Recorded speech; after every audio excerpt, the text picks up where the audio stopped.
So welcome back. This is Quarantine Kitchen episode 3, I guess, because, the world keeps being ended, so we might as well eat good, right? So in episode 1, we made real fancy dinner. Episode 2, we made pickles. Tonight, we're going to make, I don't want to call it a flatbread, because, well, flatbread implies there's bread. Yet again, we're using nature's wonder vegetable, the cauliflower. I swear some days I'm the only person who actually likes it. And what we're going to do is we're going to make a cauliflower crust flatbread. Quick, easy, no carbs if you're into that kind of thing. Tasty, either way. It can be done a couple of different ways. You can use soft cheese and egg. I do it all egg because I kind of like that. A little bit extra egginess it brings it. Kind of almost comes out like eating whatever you're eating on top of a really nice little quiche. So, to start, we go back to the cauliflower. And since you guys have already seen me floret a cauliflower a bunch of times, I took care of that. We're just going to run it through the food processor. Tonight's food processor, by the way, brought to you by Pat and Wanda.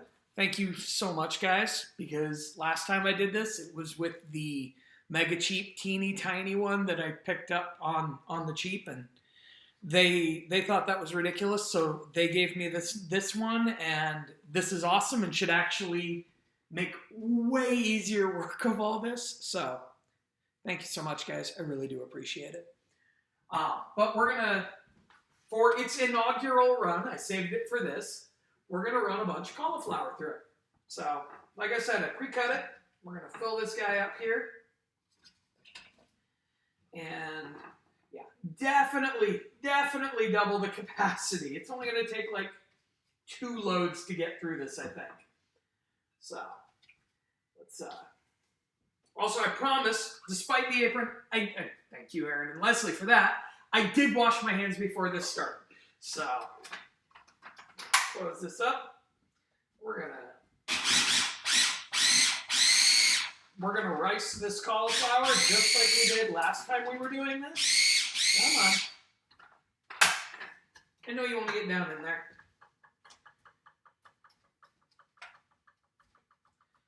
Maybe I have double the capacity, but it sure can't get stuff down. Right. Do that again. There we go. We're going mobile with this guy.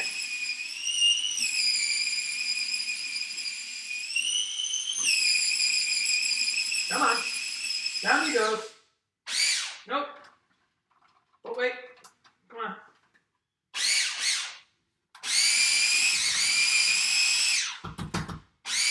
All right. So we're going to... This guy didn't quite do what he needed to do. Solid ventures here. Neither did that guy. We got a good run at this. So, all right. This one actually works really well, so I don't have to tip the whole thing. We're going to get all of this out of here before it turns to total mush. Put you back in here.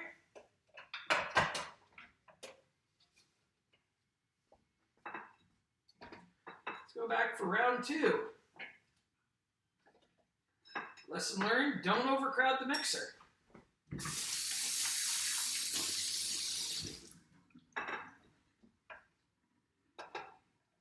should be, those are all tiny bits. They'll work out real happily. It'll be all right.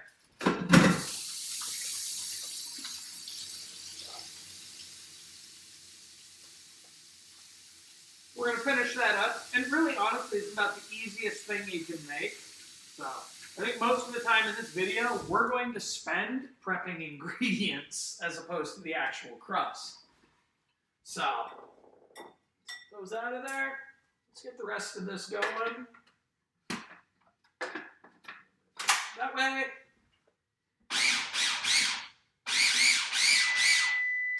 And the beep you just heard was the oven preheating because it was just easier to do it. I was going to give you a warning in about 2 minutes to do it, but you know what? We got this. Come on.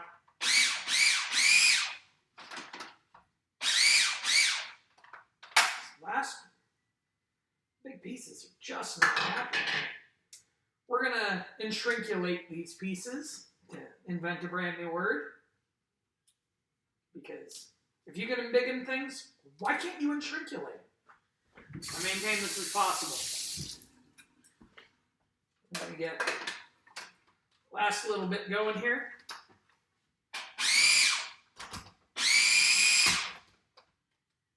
Oh, I slipped over. Come on.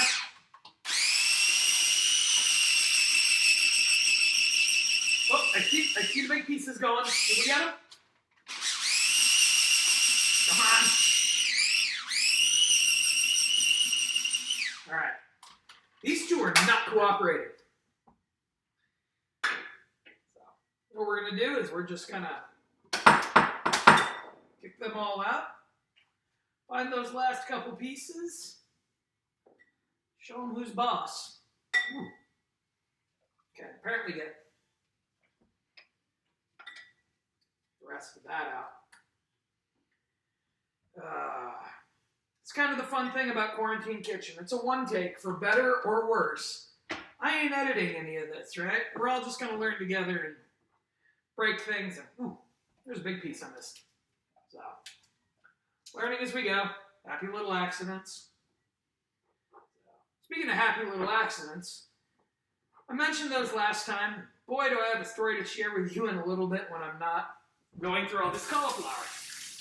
Turns out, sometimes, happy little accidents are genuinely mistakes. So, last little bit here.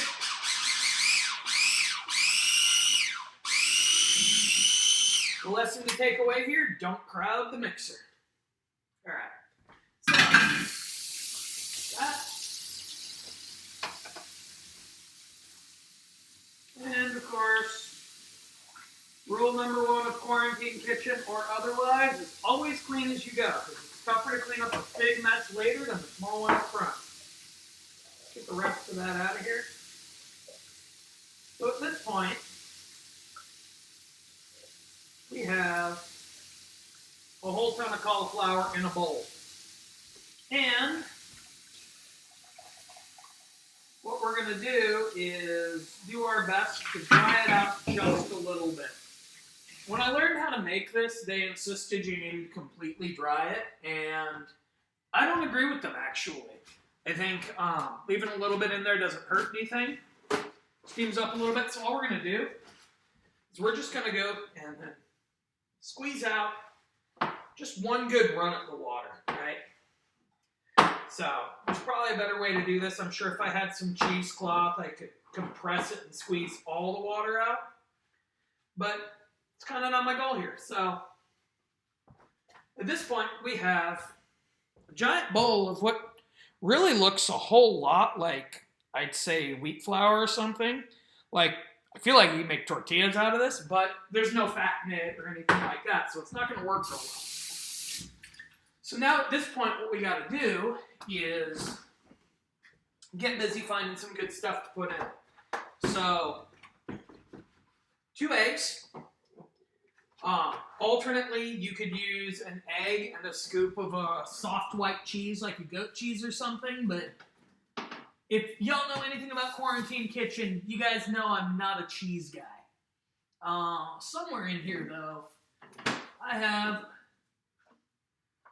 some flaky parm, which is almost like cheese, but not really. But it'll give it a little bit of flavor, and it doesn't have the weird texture that I don't get down with. So we have a little bit of that. We've got the ever-present 50-50 salt and pepper mix that I use for everything. And luckily it's a crust. We can play with whatever we want for flavors. So I think I've got a little bit of onion powder here. That's a bad move. That could be a good move. A little bit of garlic powder. And there we go. That's the one I want instead. And just a little bit of that. So I'm adding to this mix just a few little spices, just to add some flavor. So, onion powder, because I'm cheap and I buy in the bulk spices section so I don't get fancy jars.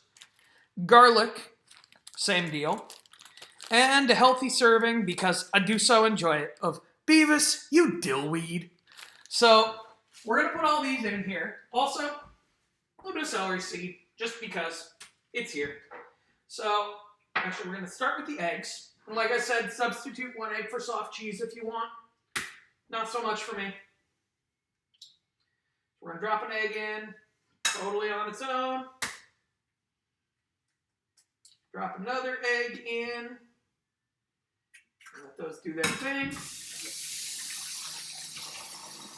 And then we're just going to add all the dry spices. And in a moment here, we're going to combine it all. And what we're looking for is, I won't call it a dough, because it's not a dough. It's a paste, I guess would be a better way to phrase it. But all we're going to do is we're going to add all the spices here, and a little bit of cheese because we can, and whatnot. So, the nice thing about these spices in the baggies is they're dumb, they're stupid.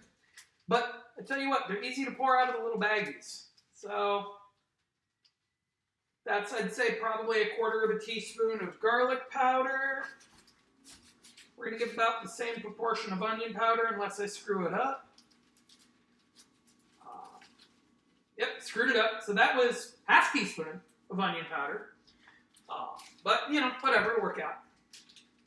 And because, again, I like dill, we're going to add, call that 2 teaspoons of dill.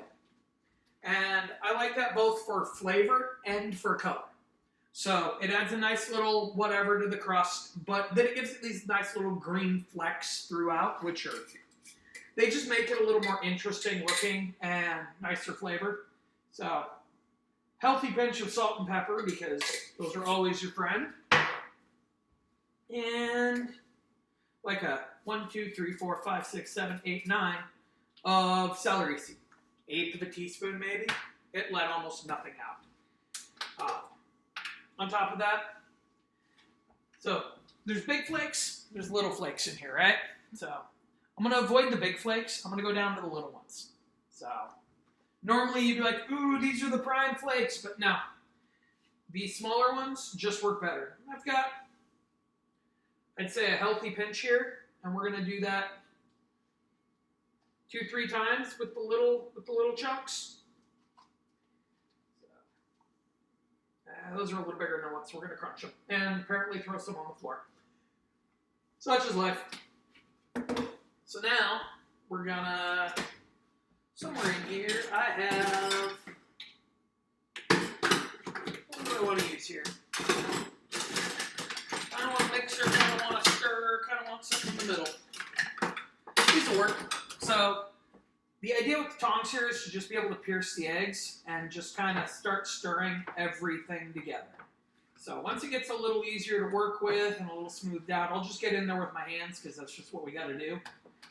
But for now, this will let me incorporate all the spices, pull the cauliflower down, do all of this, get these eggs in here.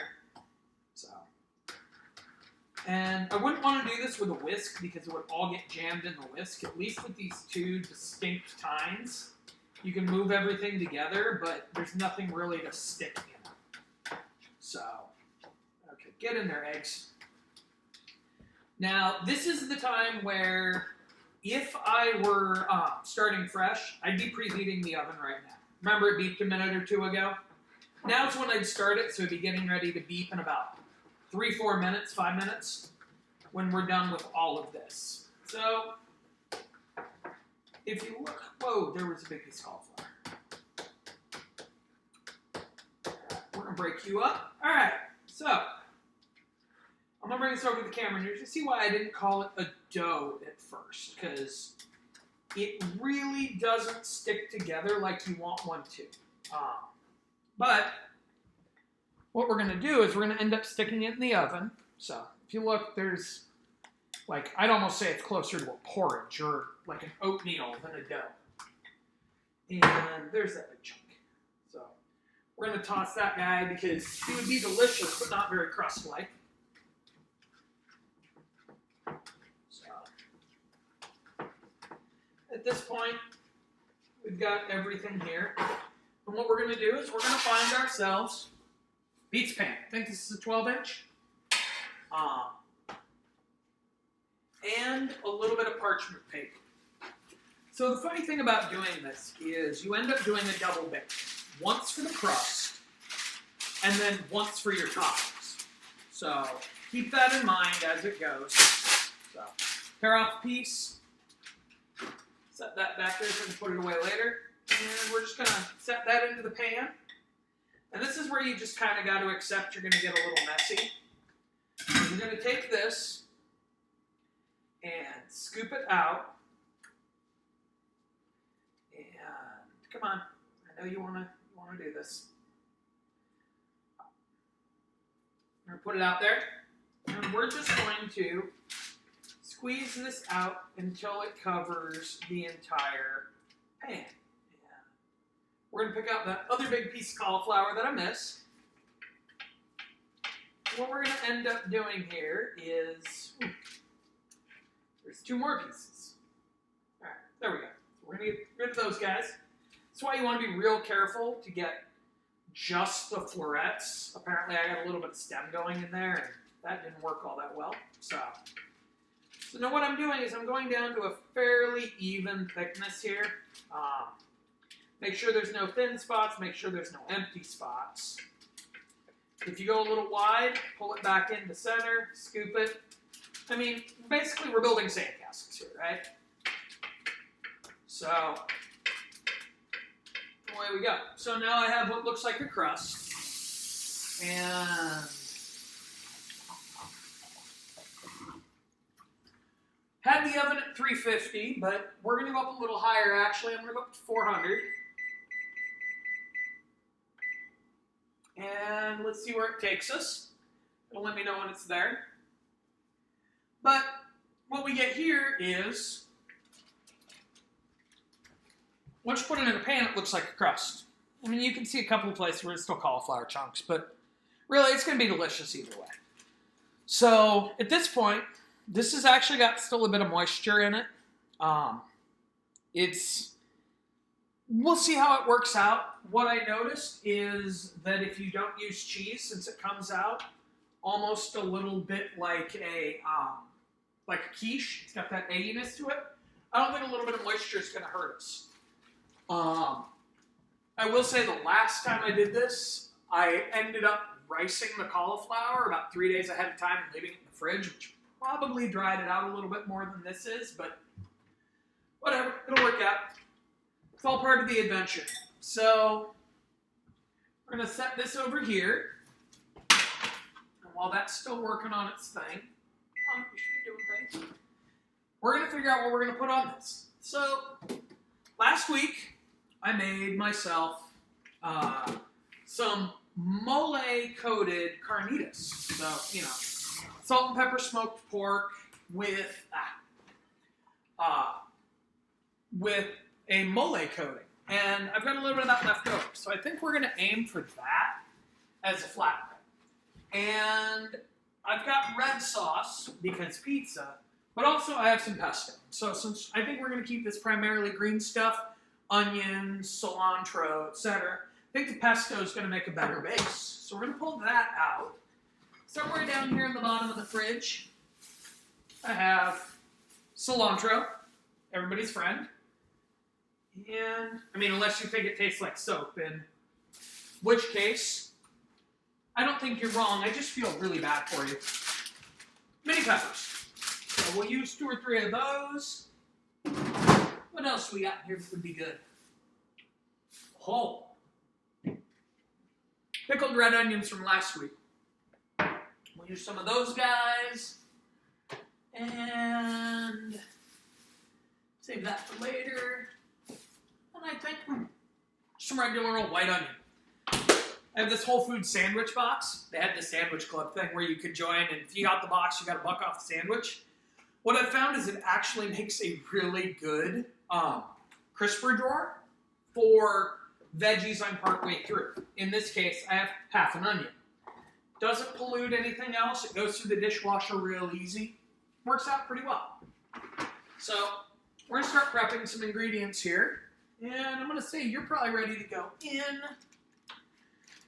So we're going to put you in and let you cook off some of that moisture. Set you for 15 minutes.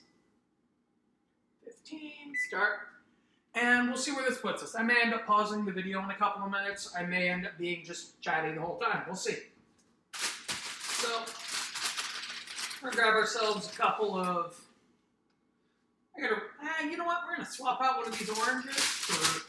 Are there still any yellows in here? I ate all the yellows. Alright, so we get reds and oranges. And then we got that. We got a little bit of leftover carnitas. The nice thing about this is you can really just do it with whatever you have, which makes it a lot of fun. Never comes out the same way twice. Never get bored of eating it, right? So, toss that in there. And we're going to go for, where's my knife? Ah, there's my knife. We're going to go for the knife, which, despite you not seeing it, again, wash my hands, wash the knife. Promise. So we're going to chop the ends off of these guys. Get all the seeds out of them real quick.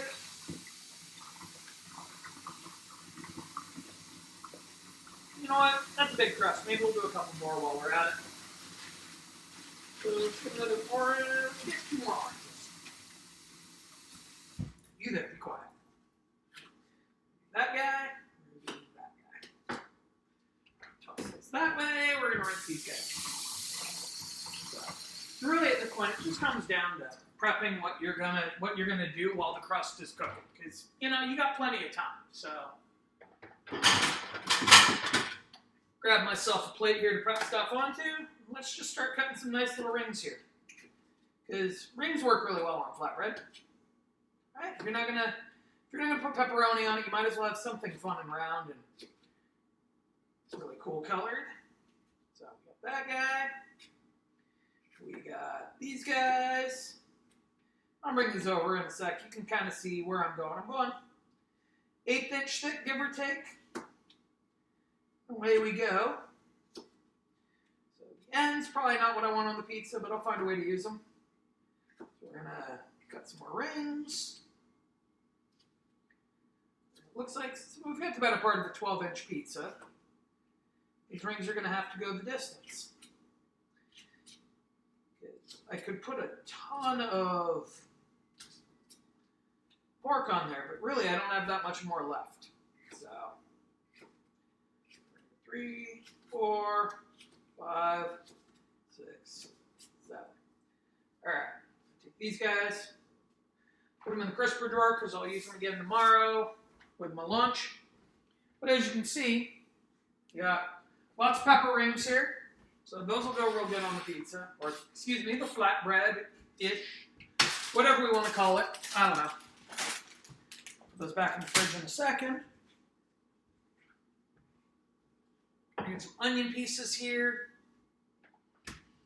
and 2, 3, 4. That'll do a 12-inch pizza. So about 5/8 inch slices, so not much of an onion. We're going to cut them into not quite bite size. I'm going to say 1/6 of a ring, so cut each of them twice, just so you have something to bite into, something to get some flavor. Good fun sized chunks that give a little bit of interest. And I'll bring these over here so you can see. Chunk-sized chunks, right? Nothing too exciting. So. Apparently, that cutting board had pepper juice on it. Swear to God, I'm not bleeding. Haven't cut myself. Yep, I'm good. So. Alright, since we're just working with veggies, I'm not doing too much between them. Just kind of going. And then we've got the pesto for later. We've got the onions, which I'm just going to use as is.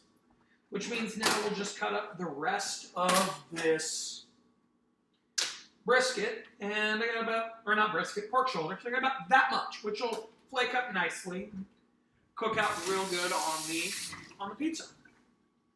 And since this is meat, after we're done with this, the knife and the board get washed, so on and so forth. Cross-contamination is not your friend.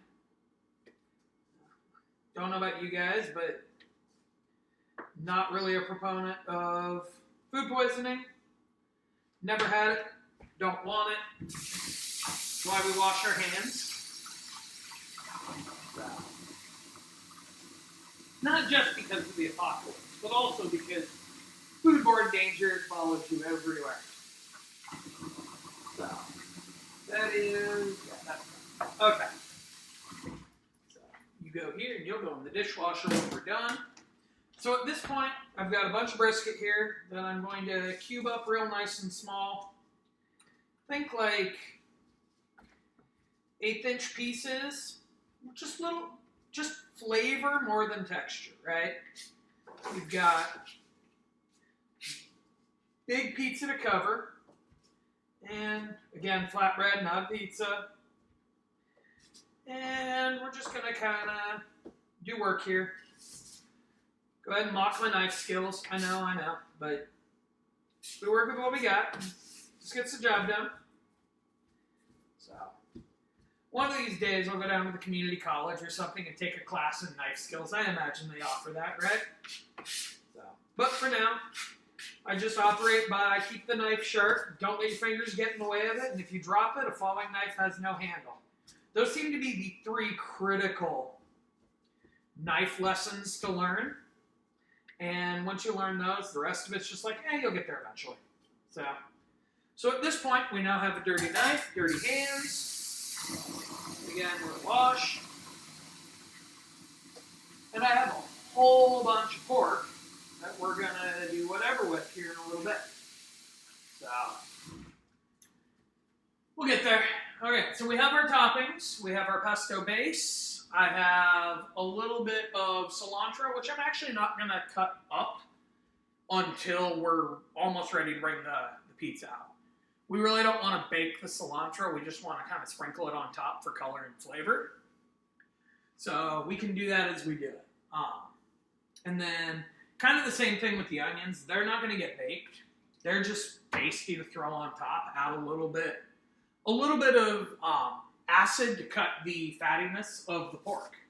So, cut the pork up into tiny little pieces about like so. Think of it like oversized bacon bits. It's pretty good. So, we've got that. We've got everything. I've still got the parm out. Maybe I'll throw some on top. Maybe I won't. And let's see what this is looking like in the oven. So, field trip, you're coming with. And as you can see, it's just kind of going there. It's drying out a little bit. I see it starting to darken up on one edge, so I'm going to give it a rotation real quick. Just stay on top of it. And I'll plug this back in because we lost it. And, the idea is to just dry it out but not burn it. The eggs will hold it together, but if it burns, you're kind of done for. So, there we go. Get that out of the hot spot.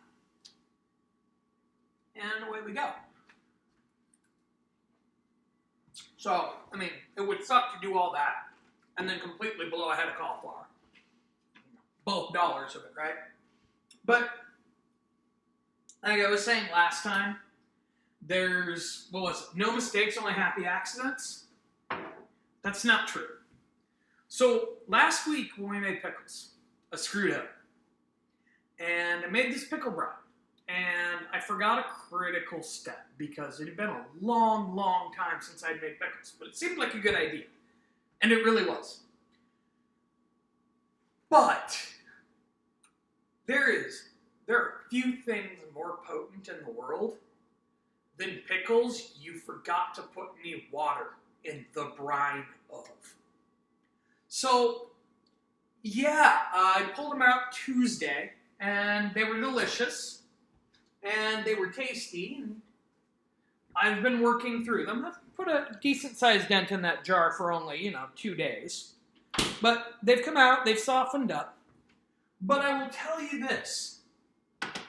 They were mean pickles with only vinegar in here. It was vinegar and sugar. And they were brutal. So, like, this is the turmeric cauliflower I did. And it bit my head off when I tried it.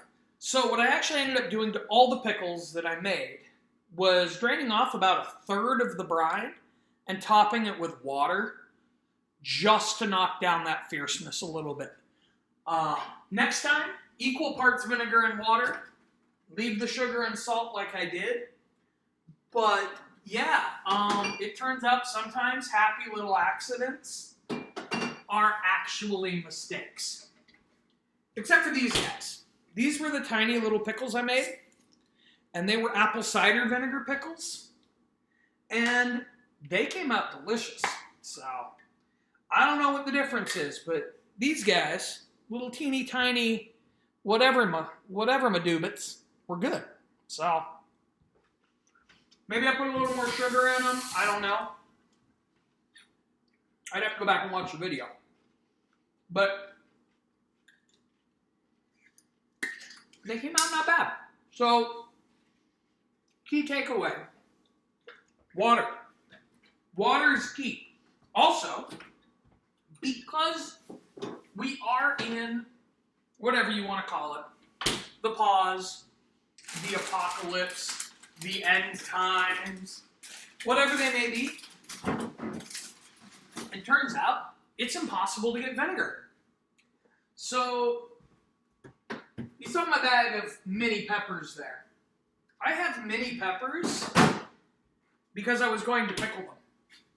And I can't pickle them because I can't get vinegar. Because people are buying vinegar to make cleaning solution out of it. So, whoops. So maybe next week on my next passage out of the house, maybe then I'll luck out, be able to get vinegar. But by that time, I'll have eaten all those peppers. So, we'll see where it goes. But yeah, happy little accidents, not always for the best. So, this guy's going. Soft crust, it's getting kind of poofy. It's, we got about 2.5 minutes left, so it's really not worth shutting this down. It's like, I might as well just keep it rolling and accept that you guys are going to sit and listen to me ramble for 2 minutes and 32, 31, 2 minutes and 30 seconds. So, I might as well just take you through what else I've been cooking. So, it was pork shoulder, right? And I didn't do a video for this one because, well, there just really wasn't much to look at. But about a week ago, I went and made carnitas. Carnitas are dirt simple to make. You need a pork shoulder, a plastic bag. I love these 2-gallon bags that I got at the shop and save or the cash and carry, whatever they call it. These are 52-gallon bags. You can marinate anything in them. And I marinated the pork overnight in a mix of my salt and pepper mix that I use everywhere that's here somewhere. 50-50 salt, pepper. And just liberally in there. I'd say probably a 1/4 cup of it, like a lot of it. On top of that, I put lime juice. So normally I don't like this stuff, but in the apocalypse, we work with what we got. We got lime juice, right? Big bottle. I used about how much? I used, somewhere in here, a little bit of orange marmalade. You're trying to get some citrus in with the meat. And I wanted a little bit of sweetness plus the orange zest to go with the lime juice. And then salt, pepper, citrus was about it for the marinade. I soaked it overnight, let it go. Like I did the marinade at probably 10 p.m. Fired up the smoker at 9:30 in the morning. And pulled the shoulder out. I put it in a dish. I didn't put it directly on the grill because part of the thing about carnitas is they have to confit in their own juice. If I had done them straight on the grill, everything would have run out of it. It would have ended up dry. So, smoked it at about 185, 195 for 6 hours. Seemed a little long for how much meat there was. But once I got 6 hours in, I heated up a jar of this stuff. Now, I may be many things, but I'm nobody's abuela. I have no idea how to make mole.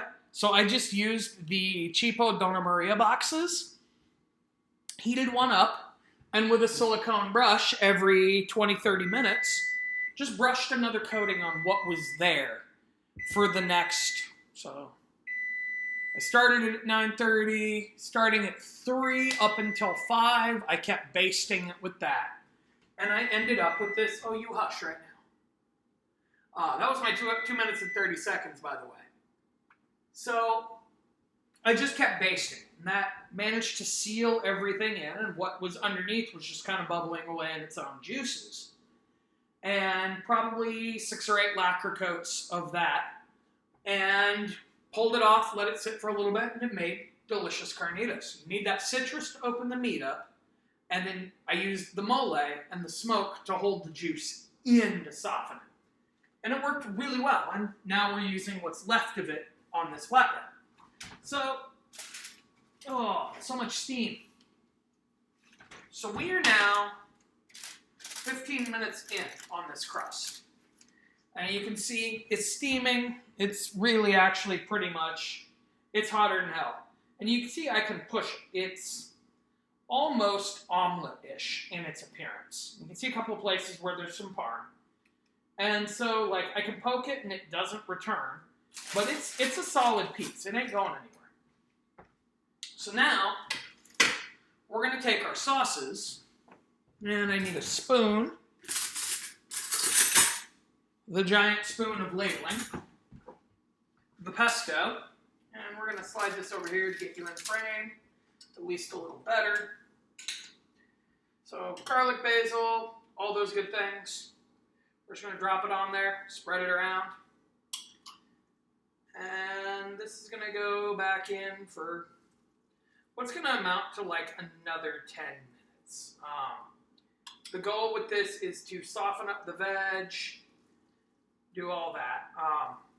Reheat the pork, re-render whatever fat's in there out of it, and go. And the beautiful thing is you can do this with any ingredients you want. This is really just a pantry flatbread. I'm working with what I got. So we've got that, and you know what, I'm going to throw a little bit of this parm on the bottom. Now I can use the big flaky bits, because they're just going to kind of hold that pesto down to the best of their ability. They're doing a service, you see. And you know what, let's get those big slices out, because I won't use them for anything else. And then we got more veg. I'm going to take these onions, scatter them over here. You can definitely tell I never worked at a pizza place in high school because I do not have the touch here. This is actually, there's some coordination to this, and this coordination I don't necessarily have. So, we're going to spread you here, go there, chapow, and maybe a couple more onions. All right, so let's put some of this pork on there. We're going to just kind of plop, plop, fizz, fizz, or pork. Maybe I cut up a little too much. Maybe I didn't. I don't know. Either way, we're ending up with food, so, you know, we can't lose. There we go. All right. So we're going to put that back there. And again, touching the meats. So, you know, got to wash the hands. I'm not trying to wash off the COVID, so, you know, I'm not doing the full 20-second wash your fingers, wash your thumbs. I haven't left the house today. Anything I have now, I had at the beginning of the day. It's all right. So, now what we're going to do is where'd my pot builder go before I burn myself? So I'm going to bring this guy over for a visit so you can see what we're working with. Looks like food. Smells like food. Tastes like food. So now we're going to just sit it in here for about 10 minutes. Bake. Cook time. 10 more minutes. And since I'm running out of intelligent things to say, almost spare you, I'm going to put it on pause and we're going to come back in 9 minutes and 48 seconds when that's ready to come out of the oven. So it's been about 10 minutes. And we got 9, 8, 4, 3, 2, 1. We're going to pull this out.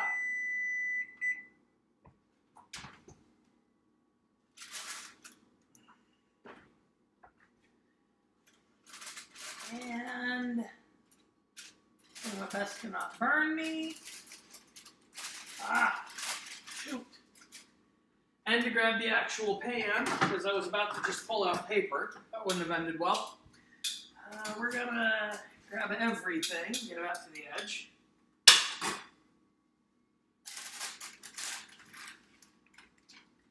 And we now have a fully baked, ready to go, nice soft peppers and onions, crispy pork, flatbread. I'm gonna toss that guy there. Close the oven. And let this cool a little bit. And because you're on a parchment, you can go under this and just peel it off. If we put this on the pan, we would have had problems. And I found sometimes it's good to just wait a little while till it cools off. Other times you can just use cutting board as a peel. So take it off of here, put it on there, pan out of the way, and then this may take a little bit more cooling. I may not have you guys hang around for that, but suffice to say, I can just go under here and pull it up. So, yeah, that'll work. So I'm going to let it cool off a little. I'm not going to keep you around for that. But that's what it takes to have a delicious lunch for tomorrow, or, give it 20 minutes, 10 minutes to cool off, and then I can eat it now. So, thanks for staying along. Sorry that took so long. I figured it'd be a quicker one. So I'm many things. Smart, not always one of them. It's really, really way more useful if I'm going to show you how to make something, to show you how it should look when it's done. So we're going mobile. I've taken you off of the tripod with the laptop. And by tripod, I mean ladder. And we are going over into the kitchen on the iPhone. And this is after I added the cilantro and the pickled onions that I was talking about before. This is what we ended up with. So since I apparently cannot switch, there we go. So framing is tough when you can't see the camera. But yeah, so some red pickled onions on top for that acid I was talking about, a little bit of cilantro over the pork and the pesto and everything. You end up with something that's pretty tasty. It's still cooling. It's been like 12 seconds since I stopped recording the video. But yeah, that's where we are. So good luck.